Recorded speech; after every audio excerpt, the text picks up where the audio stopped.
The most powerful man in social media was scared. Not the kind of scared you show in public, the kind you hide behind closed doors while your data team pulls up a report and the room goes completely silent. Because what he was looking at wasn't just a competitor, it was a threat, the kind that could unravel everything he had built.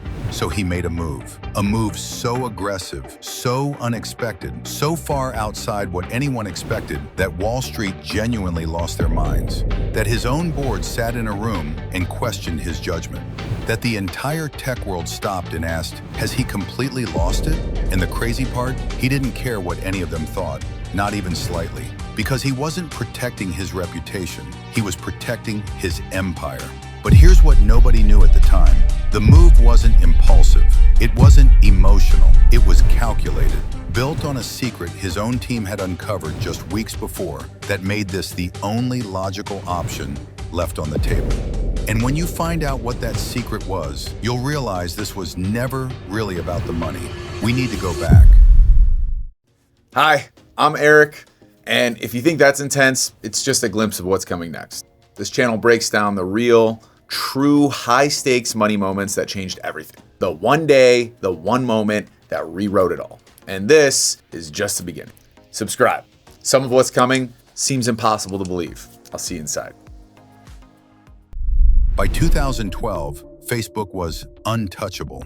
Nearly 1 billion users worldwide, fresh off one of the most anticipated public offerings in Wall Street history. Mark Zuckerberg had built something that had genuinely never existed before. A single platform where the entire world chose to live, to share, to connect, to argue, to scroll endlessly without thinking. Facebook didn't just dominate social media, it invented what social media meant to an entire generation. But Zuckerberg was not a man who celebrated. He was a man who watched, carefully, constantly, almost obsessively, because he had seen this exact story play out before. He watched MySpace, once the biggest social network on Earth, collapse almost overnight, not from competition, from complacency, from believing they were simply too big and too powerful to fall. So while the rest of the world celebrated Facebook's dominance, Zuckerberg was already scanning the horizon for the next threat. And in 2010, something caught his eye. A tiny app built by two people, almost no money, just photos, filters, a clean feed. Nothing about it should have worried the most powerful social network on Earth, but the growth was unlike anything his team had ever tracked before. And the users flooding toward it every single week were exactly the users Facebook could not afford to lose. Young, engaged, completely glued to their phones. The future of the platform quietly walking straight out the door. And this wasn't just a trend Zuckerberg could afford to ignore, because in the world of investing, attention is the most valuable asset on Earth. More valuable than oil, more valuable than real estate. The company that owns attention owns the future. And for the first time in Facebook's history, someone else was quietly stealing it, week by week, user by user, right under their nose.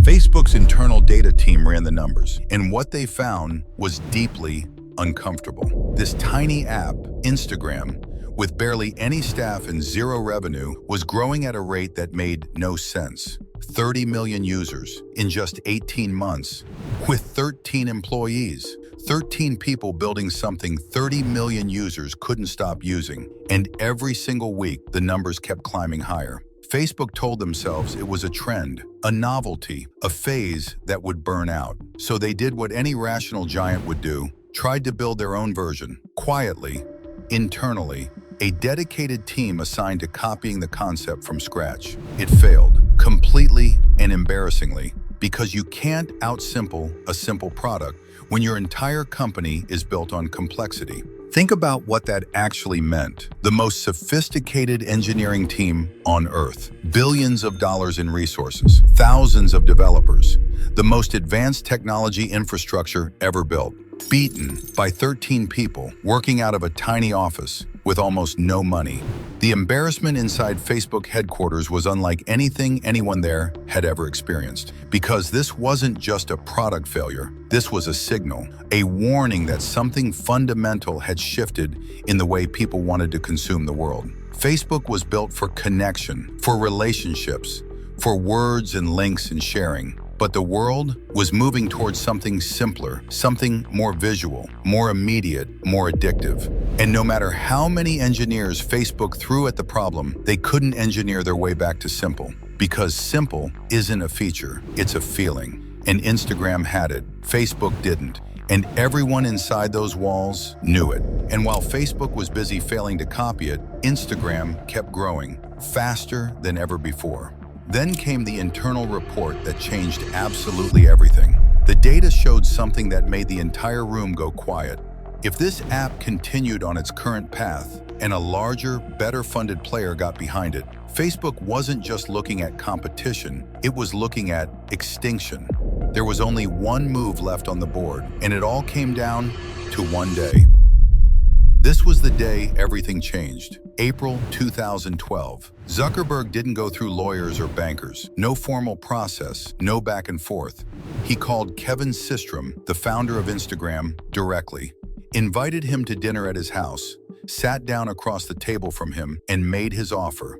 $1 billion for an 18-month-old app, no revenue, no profit, 13 employees. $1 billion.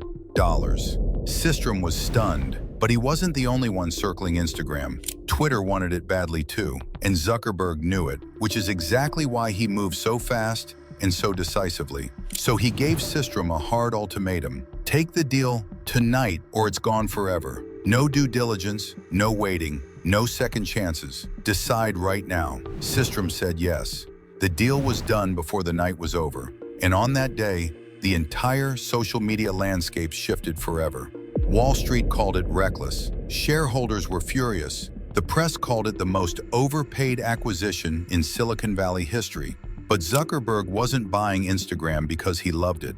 He was buying it to bury it, to take it completely off the board before anyone could weaponize it against him. Cold, ruthless, and on that one day, completely decisive. Zuckerberg bought Instagram to contain it. Instead, he accidentally made it unstoppable. Under Facebook's resources and global reach, Instagram didn't slow down. It exploded. From 30 million users on the day of the deal to over 2 billion active users today. The app he spent $1 billion to neutralize became one of the most powerful platforms on the planet. A platform that in some demographics eventually surpassed Facebook itself. The thing he bought to protect his empire quietly grew into a second empire living inside his own walls. Which means on that one day in April 2012, Zuckerberg paid $1 billion to stop a threat and ended up funding it for the next decade instead. But here's the real lesson from that day. He wasn't wrong to be scared. Instagram was an existential threat to everything he had built. He just didn't realize that owning the threat doesn't make it disappear.